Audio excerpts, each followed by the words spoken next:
लोभी समोसा वाले की सीख। एक छोटे से शांत गांव में एक समोसा बेचने वाला रहता था। पूरे गांव में उसकी ही एक छोटी सी दुकान थी।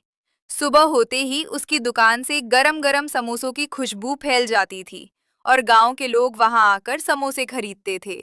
उसकी दुकान पर हमेशा भीड़ लगी रहती थी। समोसा वाला अपनी पत्नी के साथ मिलकर दुकान चलाता था। उनका कारोबार ठीक ठाक चल रहा था। लेकिन एक दिन उसकी पत्नी ने उससे कहा, हमारी दुकान पर बिक्री तो अच्छी हो रही है, लेकिन मुनाफा ज्यादा नहीं हो रहा। अगर तुम अच्छे आलू की जगह बाजार के सस्ते और खराब आलू से समोसे बनाओगे, तो हमें ज्यादा फायदा होगा। पहले तो समोसा वाला थोड़ा हिचकिचाया, लेकिन आखिर में वो अपनी पत्नी की बात मान गया। अगले दिन वो बाजार गया और बहुत सस्ते दाम में सड़े गले और दाग वाले आलू खरीदकर ले आया। उन्हीं आलूओं से उसने समोसे बनाना शुरू कर दिया। बाहर से समोसे पहले जैसे ही दिखते थे, इसलिए गांव के लोगों को कुछ पता नहीं चला। लोग पहले की तरह समोसे खरीदकर खाने लगे। लेकिन कुछ ही हफ्तों बाद गांव के कई लोग बीमार पड़ने लगे।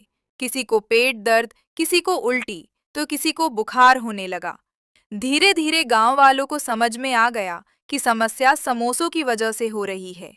गांव के लोगों को पता चल गया कि समोसा वाला खराब आलू से समोसे बनाकर उन्हें बेच रहा था। ये जानकर सब लोग नाराज हो गए और उन्होंने उसकी दुकान पर जाना बंद कर दिया। जिस दुकान पर पहले हमेशा भीड़ रहती थी, अब वहां कोई नहीं आता था। दिन गुजरते गए और समोसा वाले को भारी नुकसान होने लगा। एक दिन वो दुखी होकर अपनी पत्नी से बोला, तुम्हारे लालच की वजह से आज मेरी ये हालत हो गई। मैंने लोगों का भरोसा खो दिया। अब उसे अपनी गलती का एहसास हुआ। अगले दिन वो गांव के लोगों के पास गया और सबसे माफी मांगी। मुझसे गलती हो गई। लालच में आकर मैंने आप सबको धोखा दिया। मुझे एक और मौका दे दीजिए। गांव वालों ने उसका पछतावा देखकर उसे एक मौका और दे दिया।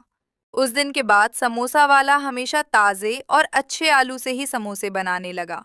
धीरे धीरे लोगों का भरोसा फिर से लौट आया और कुछ ही दिनों में उसकी दुकान पर फिर से भीड़ लगने लगी। इस घटना से समोसा वाले को एक बड़ी सीख मिली।